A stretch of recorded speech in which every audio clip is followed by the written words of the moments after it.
সহযোগী জামায়াত ইসলামী যে কাজ করছে, যে প্রতারণা করছে, যে অসত্য এবং প্রতারণামূলক তথ্যের মাধ্যমে এই জাতিকে বিভ্রান্ত করছে, এই ইতিহাস এই সভ্যতার জগতে অন্য কোনো দেশে পাওয়া যাবে না। জামায়াত ইসলামী দলটি আপনি জানেন মাননীয় স্পিকার 1941 সনে প্রতিষ্ঠা হয়েছিল। এরপর থেকে ধর্মের নামে, ইসলামের নামে, আল্লাহর নামে এই পাক ভারত উপমহাদেশে তারা যে প্রতারণা করে যাচ্ছে, এই উপমহাদেশে এই দলটির দ্বারা ইসলামের যে ক্ষতি হয়েছে আর অন্য কারো দ্বারা সেই ক্ষতি হয়নি। কি ছিল সেই দলের প্রতিষ্ঠাতা?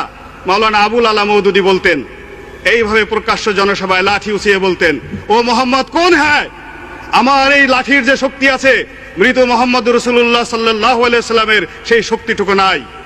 এই হলো তাদের ইসলাম, এই হলো তাদের ধর্ম। যদি ধরেন আর ইতিহাস পিছনে যান, জামায়াত ইসলামী যে তথ্যের ভিত্তিতে রাজনীতি করে সেই তথ্যকে বলা হয় মওদুদিবাদ। মাওলানা আবুল আলা মওদুদী যে তথ্যের ভিত্তিতে রাজনীতি শুরু করেছিল তাকে বলা হয় ওয়াহাবিবাদ।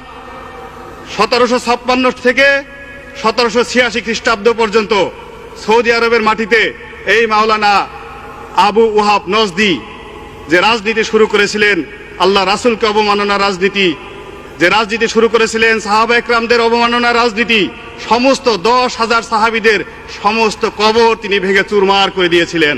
এবং তিনি একই কথা বলতেন যে মুহাম্মদুর রাসূলুল্লাহ এবং তার সাহাবী যারা মারা গেছেন তাদের ন্যূনতম শক্তি নাই, তাদের কোনো ক্ষমতা নাই, তাদের কোনো মর্যাদা নাই।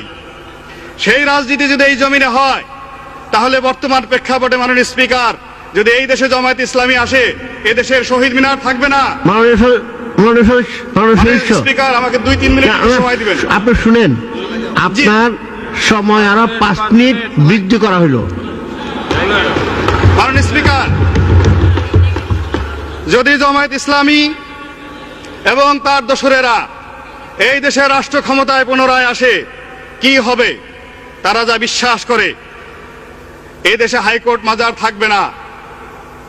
এই দেশে তারা প্রথম যে কাজ করবে, এই জিয়াউর রহমানের মাজার তারা নিজের হাতে ভেঙে ফেলবে সেই দিন। কেননা তারা বিশ্বাস করে মাজারে জিয়ারত করা হারাম।